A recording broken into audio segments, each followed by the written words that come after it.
Bonjour tout le monde.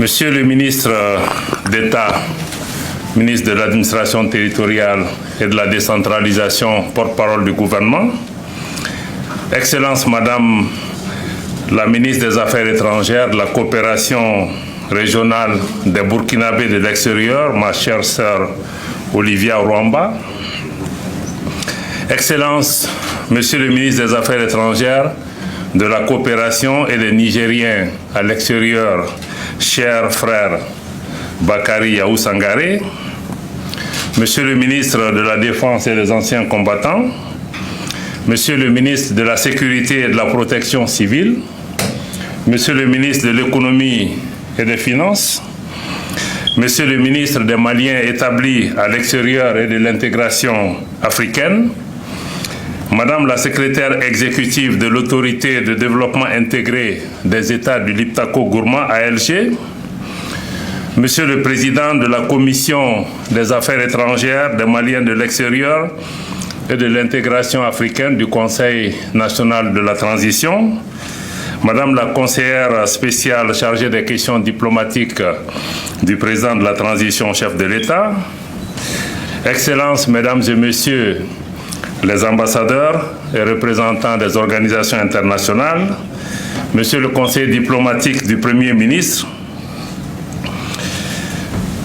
Mesdames et Messieurs les experts, je voudrais aussi reconnaître et saluer la présence parmi nous des hauts responsables du Président et des membres de l'amicale des anciens ambassadeurs au Mali et saluer aussi la présence parmi nous de nos ambassadeurs également établis au Niger et au Burkina Faso. Distingués invités, Mesdames et Messieurs, je voudrais tout d'abord vous souhaiter, au nom de son Excellence le colonel Assimi Goïta, président de la transition, chef de l'État, de son Excellence Choguel Kokala Maïga, Premier ministre du gouvernement, mais aussi au nom de l'ensemble du gouvernement du Mali et aussi du peuple malien et également à mon nom propre, souhaiter à toutes et à tous la plus chaleureuse des bienvenues en terre sahélienne du Mali. Très chère Olivia et très cher frère Bakari, vous avez eu des mots très aimables et aussi des mots de compassion à mon égard. Je voudrais vous saluer, vous remercier, mais aussi des mots à l'endroit des hautes autorités du Mali ainsi que du peuple malien. Que vous en soyez remerciés. Permettez-moi, à travers vous, de reconnaître et saluer l'engagement constant, constructif et dynamique des autorités et du peuple du Burkina et du Niger. Quand leurs excellences, le capitaine Ibrahim Traoré, président de la transition, chef de l'État du Burkina Faso, le colonel Assimi Goïta, président de la transition, chef de l'État du Mali, le général Abdourahmane Tchani, président du Conseil national pour la sauvegarde de la patrie, chef de l'État de la République du Niger, nous ont mis en mission avec l'objectif de formaliser par un cadre juridique les relations particulières entre le Burkina, le Niger et le Mali. Ils avaient une vision claire à l'esprit. Cette vision a très tôt pris la forme à travers la signature de la charte du Liptako-Gourma instituant l'Alliance des États du Sahel. Le 16 septembre, la première étape du renforcement des liens stratégiques entre nos États venait ainsi d'être franchie. Cette étape a permis, en très peu de temps, de réaliser des actions notables, mais surtout de raffermir notre attachement à surmonter les défis. En effet, dans cette période de l'histoire de notre sous-région, où la menace terroriste reste élevée, nos pays, berceaux de cultures riches et de communautés diverses, ont été touchés par des actions de groupes armés terroristes et obscurantistes. La réaction résolue de nos forces armées nationales, le dévouement indéfectible et le courage ont été des piliers essentiels. C'est grâce à l'engagement de nos forces armées que des progrès significatifs ont été réalisés dans le sens de la restauration de la paix et de la stabilité. Nous leur rendons un hommage appuyé car ils incarnent la résilience de nos peuples. Et je voudrais à cet instant m'incliner respectueusement devant la mémoire de toutes les victimes civiles et militaires qui ont été victimes de la crise au Sahel. Et je voudrais, avec votre permission, que nous puissions observer une minute de silence en leur mémoire.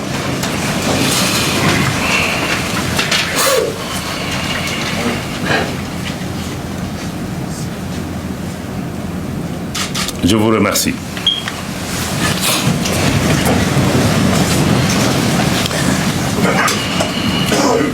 La prévention et la gestion des défis sécuritaires exigent une coordination sans faille et une collaboration étroite entre nous.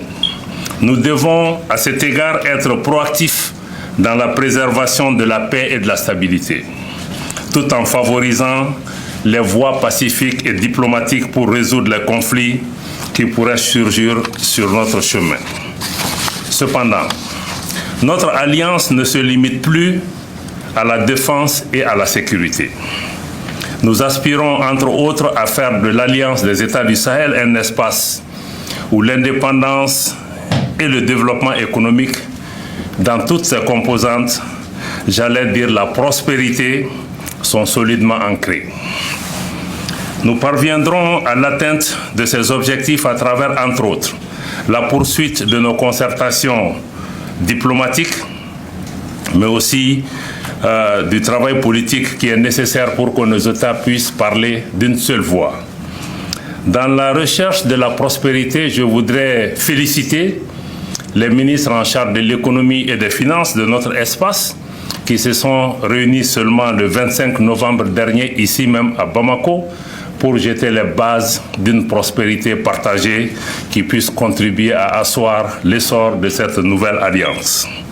Pour cela, nous aurons à examiner les recommandations issues des travaux des experts, tenus en prélude à notre réunion ministérielle. À cet égard, je tiens à adresser nos chaleureuses félicitations aux experts et aux fonctionnaires qui ont travaillé sans relâche pendant 3 jours à réaliser la mission qui leur a été confiée avec brio. Dans nos délibérations, nous examinerons entre autres le processus d'opérationnalisation stratégique de l'Alliance des États du Sahel. Nous déterminerons les aspects relatifs aux organes à mettre en place ainsi que l'articulation entre l'expertise existante et les acquis capitalisés par l'autorité de développement intégré du Liptako Gourma et l'AES. Nous accorderons naturellement une attention particulière à la coordination de nos actions diplomatiques et politiques, ainsi que des questions de communication, surtout en ces périodes de guerre communicationnelle. Le monde regarde vers nous aujourd'hui et nous avons la responsabilité de démontrer que notre engagement n'est pas seulement un acte formel, mais une promesse vivante à nous-mêmes, à nos populations et aux générations futures. Nous devons transformer nos paroles en actions tangibles, édifiant ainsi une architecture institutionnelle robuste qui servira de rempart contre les menaces, les velléités, les convoitises qui pèsent aujourd'hui sur notre espace. Nous devons prioritairement renforcer nos mécanismes de consultation, d'évaluation et de prise de décision afin de garantir une réactivité optimale aux situations émergentes.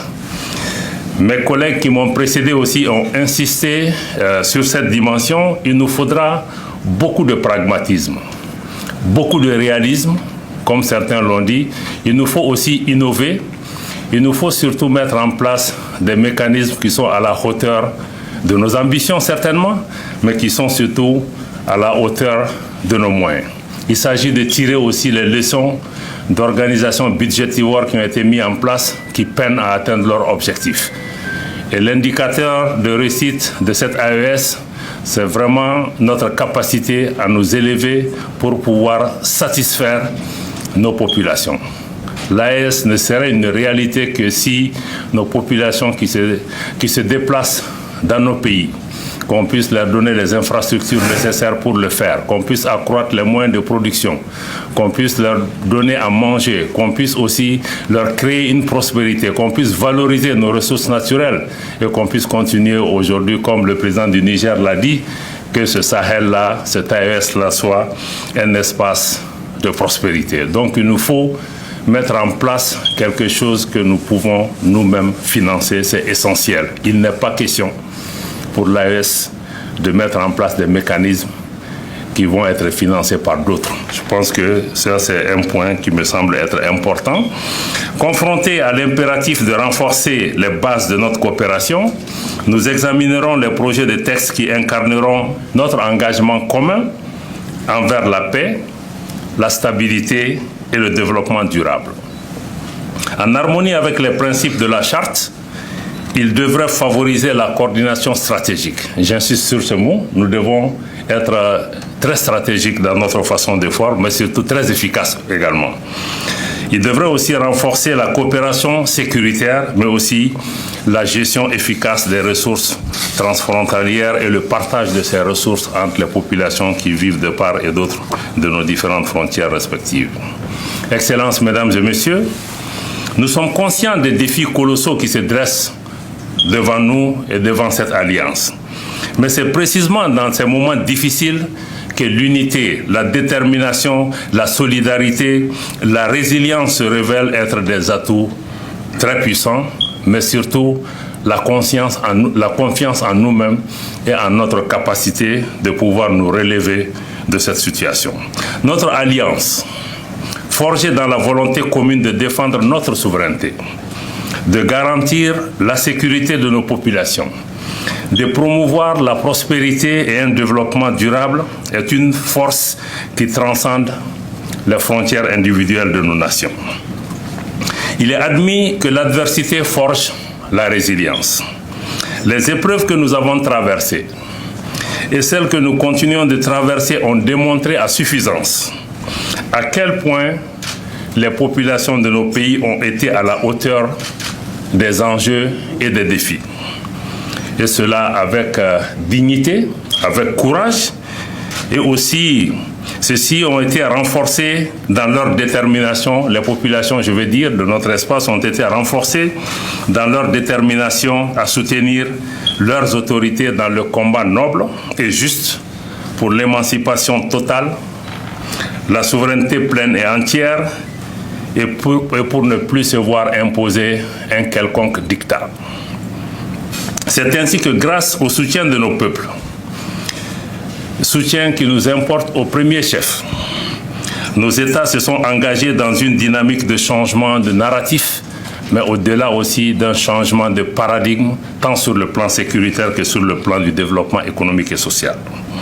Cette nouvelle approche, qui tranche avec la posture à laquelle certains partenaires s'étaient habitués, a certainement pu surprendre certains au départ.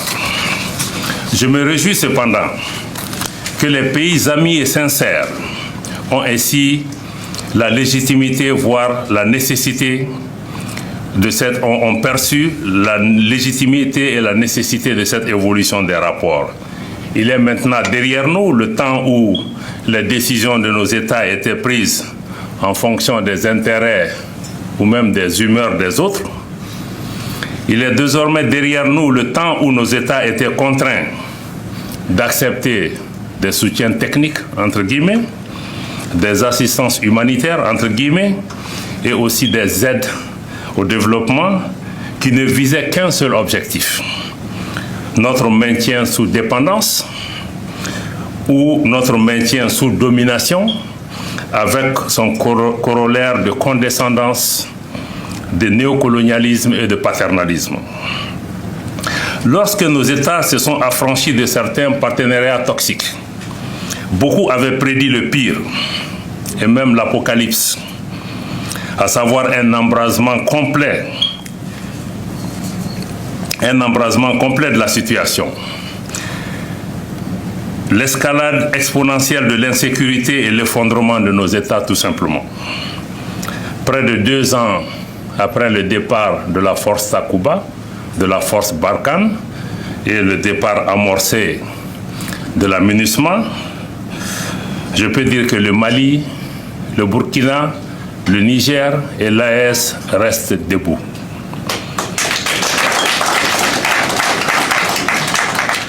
Ce n'est certainement pas le fait d'un heureux hasard si les vaillantes forces armées maliennes ont repris le contrôle de la région et de la ville de Kidal, réussissant ainsi une prouesse que 10 ans de présence internationale n'ont pas permis de faire. J'en profite pour saluer à nouveau l'engagement sans faille des forces armées maliennes dans leur mission régalienne de sécuriser les populations et les biens et restaurer la présence de l'autorité de l'État sur toute l'étendue du territoire national. Je réitère également notre gratitude aux autorités du Burkina Faso et du Niger qui ont spontanément et instantanément exprimé publiquement leur présence aux côtés du Mali dans nos efforts de restauration de notre souveraineté. Je remercie aussi la Fédération de Russie qui a eu le courage d'afficher officiellement son soutien au Mali en cette étape décisive de la vie de notre nation. Je ne parlerai pas du silence assourdissant d'autres.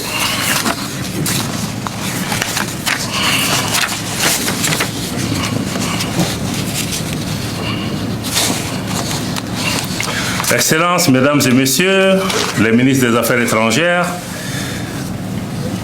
Excellences, Mesdames et Messieurs, je tiens à saluer les efforts courageux déployés par les 3 États membres de l'Alliance des États du Sahel. Le Burkina, le Mali et le Niger ont jeté les bases d'une coopération exemplaire et ont tracé un chemin vers l'unité, la sécurité, la prospérité sous le leadership de nos 3 chefs d'État. Leurs orientations stratégiques nous guident dans cette quête pour l'indépendance économique, la sécurité régionale et le renforcement de nos liens séculaires. Sous la bannière de l'Alliance des États du Sahel, nous sommes appelés à relever les défis qui se dressent devant nous, à préserver notre souveraineté et à bâtir un avenir plus fort et plus prospère pour nos peuples. Aujourd'hui, nous nous devons de maintenir cet élan, de renforcer notre coopération et de poursuivre la lutte pour la stabilité de nos pays et de notre région. Unis par notre détermination, nous pouvons faire reculer les ombres du passé et construire un avenir radieux pour nos populations. Nous sommes les architectes et nous devons être les architectes d'un avenir qui transcende les intérêts individuels au profit du bien commun collectif. Ensemble, en tant qu'État du Sahel, j'allais dire en tant que peuple du Sahel, nous sommes plus forts et ensemble nous pouvons forger un avenir qui brillera comme un exemple de coopération, de résilience, mais aussi un exemple de courage et de dignité. Nos forces armées maliennes ont une devise qui s'adapte parfaitement à la situation de l'Alliance des États du Sahel et je voudrais emprunter cette terminologie avec la permission de Monsieur le ministre de la Défense et des anciens combattants et conclure avec force, unis, nous vaincrons. Je souhaite plein succès à nos travaux et je déclare ainsi ouvert cette réunion des ministres des Affaires étrangères de l'Alliance des États du Sahel. Vive l'Alliance des États du Sahel, vive l'Alliance des peuples du Sahel. Je vous remercie.